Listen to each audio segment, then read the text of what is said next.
First story. I cut ties with my entitled parents after they lied about my health condition all my life.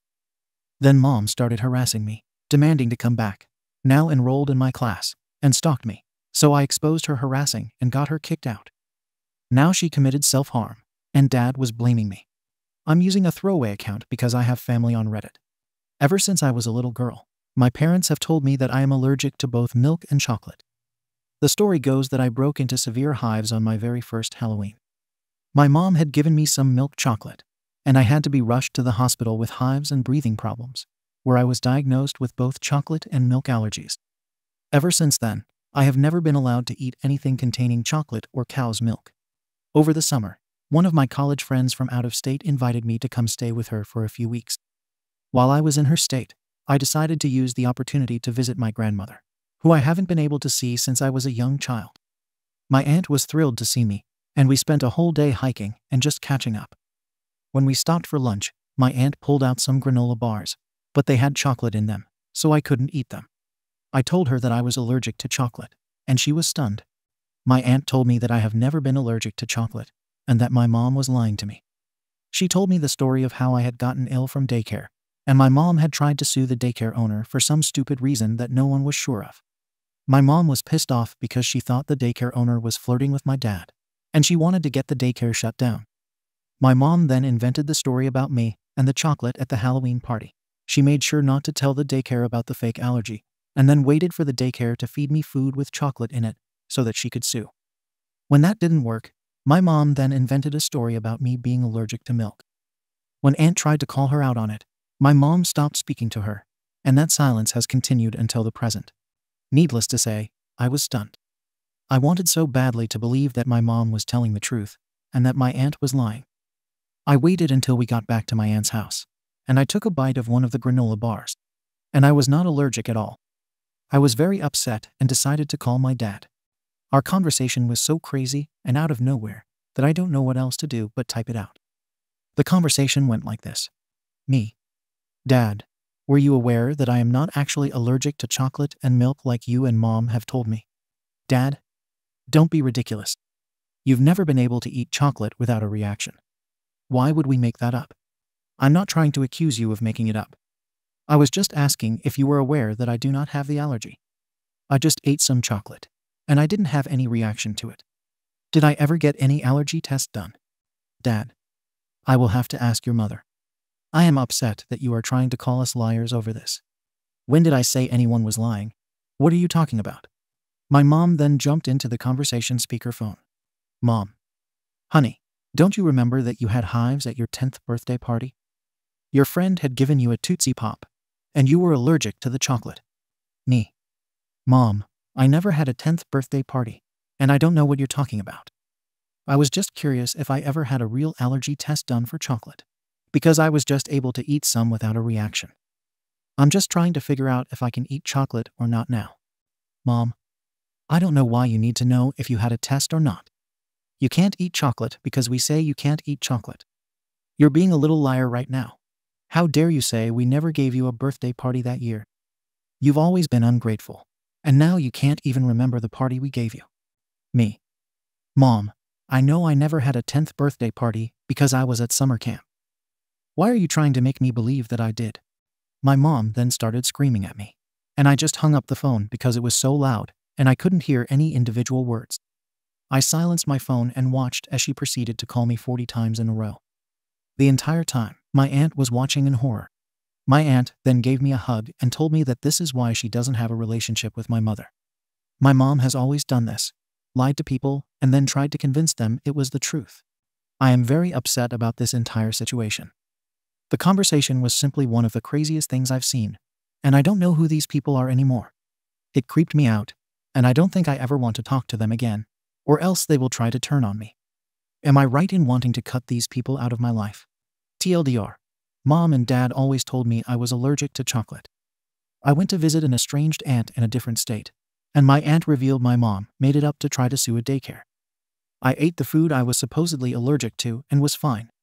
I called my parents, and they tried to say I was calling them liars, and then I tried to make up a birthday party. It was crazy, and I think they're crazy, and I just need to know if it's okay to cut them out of my life. Relevant comments. Flowers for you. I'm just amazed you haven't figured it out sooner. I am allergic to various nuts and say about once a year I accidentally eat one. But when I was younger, my parents kept me away from eating all nuts to be safe. OP. They had chocolate and milk banned from the house, and always told my teachers and such about my allergies at the beginning of each school year. I also had to keep an EpiPen in my car, starting after I got my license just in case something bad happened. I didn't have any reason to doubt them until a few months ago when it all came crashing down. OP adds about her parents. My mom and dad are two peas in a pod, and they are best friends. If she's a narcissist, then I'm 100% positive he is one too. I can't afford an allergy test, but at least I know I'm not going to die from chocolate anymore. I don't think I'll be able to pretend that I forgot about the party, because it was so hurtful that she tried to lie to me about it. I don't ever want to speak to her again. She doesn't even remember my birthdays, and she's my mom. I'll check out the subreddit. Thanks. Update. Reddit. It's been a while, but I felt the need to update because my mom purchased a one-way ticket to Crazy Town after I made my first post. To summarize what I have found out since my last post. I am not allergic to chocolate. Chocolate is amazing, and I am now addicted to the chocolate waterfall at Golden Corral. I am not allergic to milk. I am mildly lactose intolerant, but I was always told it was an allergy to a protein in the milk. I can drink Lactaid with no issues. I had an allergy test done, and it confirmed that I am not allergic to anything except for pollen and some animal dander. My mother is a psycho. After I made my original post, I decided that I was going to cut contact with my parents, except through email. My mom called me over 1,000 times the first week, and I eventually had to get a new phone and simply stopped answering the old phone and let the battery in it die. To put this in perspective, she used to call me 2-3 times a week, and this sudden increase was pure insanity.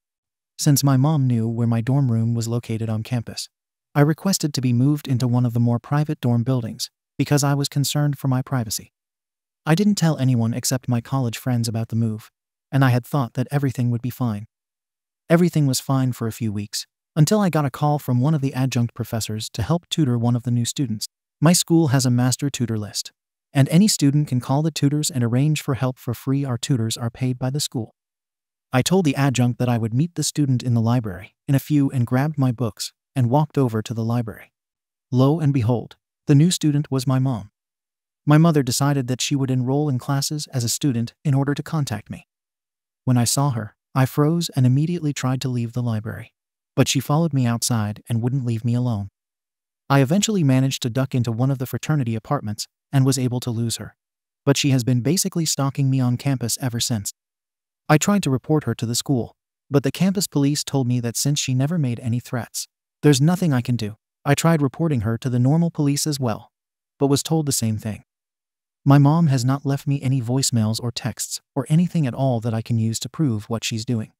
My RA has ensured that my mom is banned from my dorm building. Only upperclassmen are allowed, and my mom is technically a freshman, but beyond that, I am running out of options. My mom posted on Facebook that she is signing up for the same classes as I need to complete my major next semester. She posted her schedule, and we are in one of the same classes, and I don't know what else I can do to stop the crazy. She claims that she didn't do anything to hurt me, and that I am just lying about the chocolate and milk allergies. My aunt had to go out of the country for work, and I feel so alone with dealing with all of this. My dad has basically ditched and moved out of my mom's house, and I haven't been able to get in contact with him either. Any ideas for how to stop the crazy? TLDR. My mom lied to me for years and told me I had several food allergies. I caught her in the lie and cut off contact. She has now enrolled in the same classes I need to complete my degree, and I don't know what I can do to stop her from stalking me. Relevant comments. OP replying to a downvoting comment saying to be a mean girl and take charge. OP. I don't think she's physically or financially dangerous. The only way she can hurt me is mentally and emotionally. I've been able to play it off to my friends so far because she is living and breathing the stereotype of the crazy Asian mother. If I can get this meeting arranged, I'm going to drink a carton of chocolate milk. I'm not worried about her because she's always been this crazy. This is just the first time that her anger has been directed at me. How did the mom find OP's schedule? She found out from the degree catalog they publish each year, the one that lists all the classes you need to graduate. She signed up for one of the 200 level classes I had left, and it doesn't need any prereqs at all. She's actually really smart, and she somehow managed to test out of a lot of the core classes she'll be taking Calc 2 next semester. When told to contact the department head or professor and have her mom removed. I'm typing up an email to the department chair now, and I'm waiting for a call back from the student affairs office. I still have the phone, but the police wouldn't even look at it when I tried to tell them about her stalking me. It's an iPhone, so it saves all the records of when she tried to call me. Update. My mom is in the hospital right now because she became self-harming after a meeting with me and our university. I feel so guilty. Hi there. It's my first time posting here because I was hesitant to give my mom the narcissist label. That being said, I don't really have a better term to describe her behavior, and a ton of people pointed me to this subreddit after I posted on our relationships about my mom. To summarize, my mom and dad lied to me and told me I had allergies, chocolate, and milk. I believed them for years until I met my estranged aunt, and she spilled the beans and revealed the web of lies created by my mother. I decided to go no contact with my parents, and my mom snapped and enrolled at my university and was basically stalking me and enrolling in the same classes I need for next semester. I contacted the student affairs department, and they arranged a meeting between myself and my mom regarding the stalking. At the meeting, the administrator heard both sides of our stories and pretty much caught my mom in another lie. My mom had her best poker face on and tried to claim that she hadn't contacted me in months. She denied that she had called me repeatedly, denied that she ever tried to get tutoring from me, denied everything she did. She tried to act like she was the victim, and that I was just a mean and disrespectful daughter who hated her mom. And that's when I produced my iPhone and showed the administrator the call log from when my mom called me over 1,000 times in a row. This is not an exaggeration. The call log hit quadruple digits. My mom then tried to deny that the number was her cell number, but the administrator looked it up in the student database, and it proved she was lying. My mom tried to backtrack, but the damage was done. The administrator made us both sign contracts that said that we each must not contact each other for the remainder of the school year. Otherwise, we would be suspended from classes. My mom was forced to change her schedule so that she would not be in the same classes as I was in. The administrator made it clear that if she tried to circumvent the contract, even if by accident, she could have her student ID banned from entering the student center or other buildings. If I was inside, they are controlled by RFID chips, and we have to swipe them to enter certain buildings. After the meeting ended, I was so happy, and I felt free for the first time in weeks. A few nights later, my dad called me and left a voicemail informing me that my mom tried to commit self-harm with sleeping pills and that she was going to the hospital. I thought it was fake at first, so I called the hospital, and they put me through to my dad, who was in the waiting room. My dad laid into me pretty hard and called me names and stuff about the whole situation, and then told me that if I didn't want my mom to die, I shouldn't have made her life miserable. So that's my Thanksgiving vacation, and I don't really know what to think or do right now. I'm going to go bake a pumpkin pie and try to forget about it all. But food tastes like ash in my mouth. Relevant comments. C1Z. Honey, it's not your fault. Not even a little. She is a very sick person. This self-harm attempt is the inevitable conclusion of a long struggle with serious mental illness. Also, while we take all threats of self-harm seriously on this sub, her failure to kill herself is notable. It is not hard to kill yourself. Even pop culture offers a few methods that are surefire, and a quick Google search will quickly turn up a dozen more. The fact that she didn't look for this information and didn't complete her self-harm suggests that this was more of an attempt to manipulate than an attempt to leave the planet. I qualify this quickly with a link to self-harm hotlines, should anyone be reading this who is considering self-harm genuinely. It's a nasty topic, to be sure, but it needed to be said. She isn't dead, and that's significant. OP. Thanks for saying this. My mom is incredibly intelligent and resourceful, and I know that if she really wanted to die, she would have been successful. She can recite stats off the top of her head, and I've heard her say before that most successful self-harms involve guns. I know for a fact that she knows what it takes for self-harm, and she's smart enough to find a way to hurt herself without leaving lasting damage. She also made sure to put me down on her list of approved visitors and sign all the paperwork so that the nurses can tell me information without violating HIPAA. She knows that I'm the type of person who would have called the hospital, and then I would know all the details, and she could guilt me with them. Second story. I gave my stepdaughter and girlfriend a real check after they demanded my daughter's house because it's in my name, then broke up with me, accusing me of showing favoritism. Now, my ex-girlfriend got terminated from her job, and my stepdaughter is in jail. Hi everyone, this is a doozy, And I think I might be the but I wanted some opinions. I'm a 48M who inherited a beach house from my grandfather. The house has been in my family for generations, and it has a lot of sentimental value to me. I am now with my long-term girlfriend for 7 years after a divorce from my first wife, which ended on good terms. She has a daughter from a previous marriage, and I have a daughter from my marriage as well. Our daughters are each 17, with mine being basically 3 months younger. Kara, the oldest, will be 18 in May. Kara has been in my life for 7 years, and we have a good relationship. However, she has an active father in her life, so I did not fill that role. I was in her life 50% of the time, so I have no doubt I played a large role in her life. But I wouldn't say father. But others do say a non-legal stepfather. I have my daughter, Emmy, half-time as well, aside from summers, where I had her more due to my and my ex's lifestyle. With that said, my ex and I have a good relationship, as does our daughter with all of us. Kara and Emmy have gotten along and are friendly. They have made plans independent of myself and my GF. But they don't consider themselves sisters or best friends. Now to the issue. Kara will be going to school near the beach house and has asked if she can live in it to save the money, which would be significant. Emmy approached me and has said she wanted to live there after the summer, but wanted to live alone while also in school. The home is more than big enough for two, but she pointed out that they have very different lifestyles and would be far more comfortable alone or with a friend if I insisted she live with someone. It was a frank conversation, and she brought up the fact that the home will be hers one day, so it made sense. And she's right. The home will be hers by law in a few years, as I will pass it to her. My GF and Kara are very upset and calling it favoritism and pointing out that she will already be set for life between having a free ride to school via scholarships and housing, while Kara will be using loans and may have to take a gap year or attend another school altogether. They are asking me to reconsider, and I think I've damaged my relationship. AITA for this decision. I agree that it's favoritism, but Emmy is my daughter. Of course I'm going to favor her, right? Comments. Top comment. NTA, you're Kara's mom's boyfriend, and not Kara's stepfather, seeing as you're not married. Kara's dad needs to step up and support her if money is an issue. Other posters agree. OP is NTA.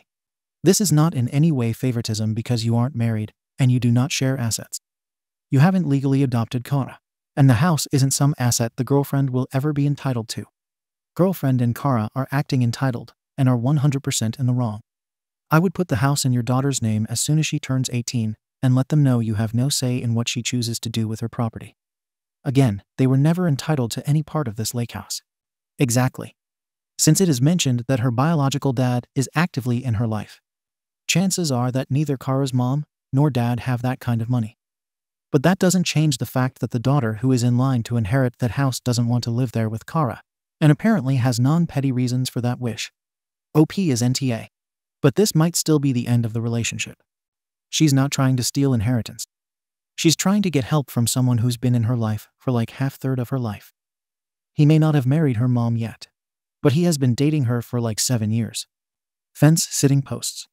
They are not asking, but they are off for not accepting no as an answer and finding it unfair that he treats his own daughter differently than his not even stepdaughter. She wants to go there for school, not live there permanently. He's still not the arsehole, but I don't think she or her mom are either. Posters disagree. OP is not the point.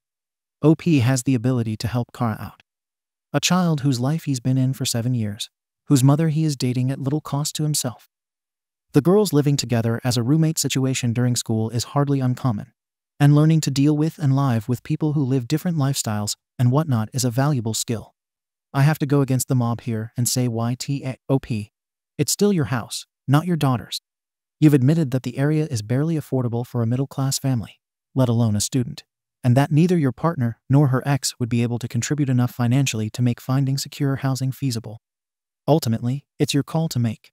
Your biological daughter would like, but certainly doesn't need, a whole arse house to herself, whereas the girl who has been in your life for the past 7 years needs safe and affordable housing.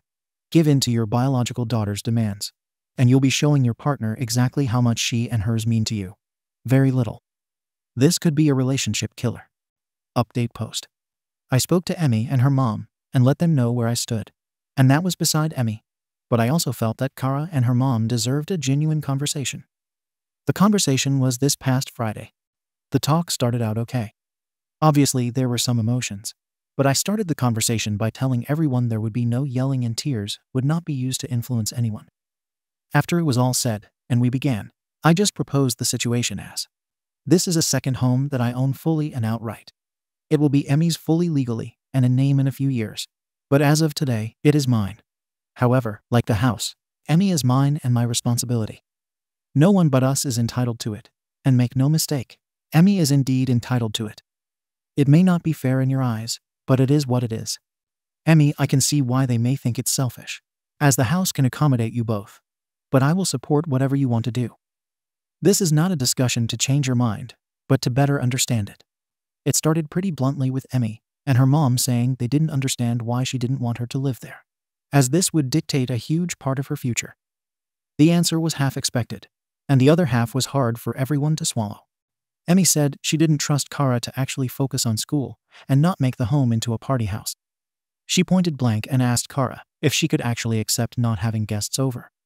Kara said something like, a few people 2 or 3 days a week wouldn't be a problem. The answer should have been yes. Emmy said she wouldn't feel safe with her bringing over strange men whenever she wanted, and her dad would want to visit, and she doesn't trust him at all. She said school was her main focus and staying safe would be a worry if Kara was there. Kara and her mom got defensive, but I told them it didn't matter. She can't say she won't bring people over. She tells me all I need to know, and my daughter's safety is paramount, and Kara's focuses were blurred. Socializing is fine, but perhaps I was wrong and it had gotten out of hand. I told my GF that as her mother she would have to address that, and that whatever the plan would be for Kara's schooling, had she not ever met me, would have to be her course of action. As for Emmy, after the conversation, I told her she would have a roommate, as I felt it was important. She was okay with that, and asked if she could ask a friend. I told her yes, so all is well there. As everyone guessed, GF is now ex-GF. She asked me to stay somewhere else for a week, while she found somewhere to stay. I reminded her that this was also my house, but she was free to leave whenever. She ended up going to stay with a coworker, but something happened. She asked to come back, but I told her it wouldn't be wise. That's the update. Daughter is happy. I'm better than I thought I would be. Today's a new day. X will figure it out, and Kara has time to learn and grow. OP's Boru update. To make a very long story short, this was not the full conclusion that I thought it would be.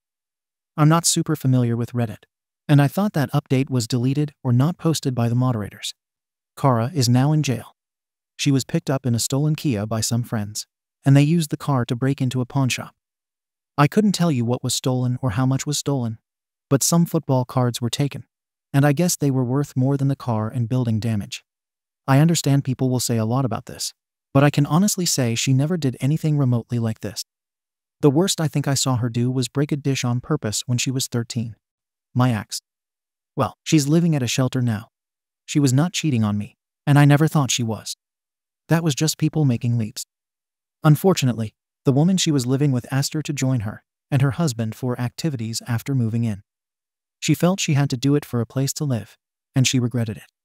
She told people at work and was terminated after refusing a transfer. My daughter and I are good, but mentally shook. Thank you for watching the video. If you are interested in listening to these kinds of stories, we've got more in store for you. Simply subscribe to our channel, hit the like button, and share it with your friends.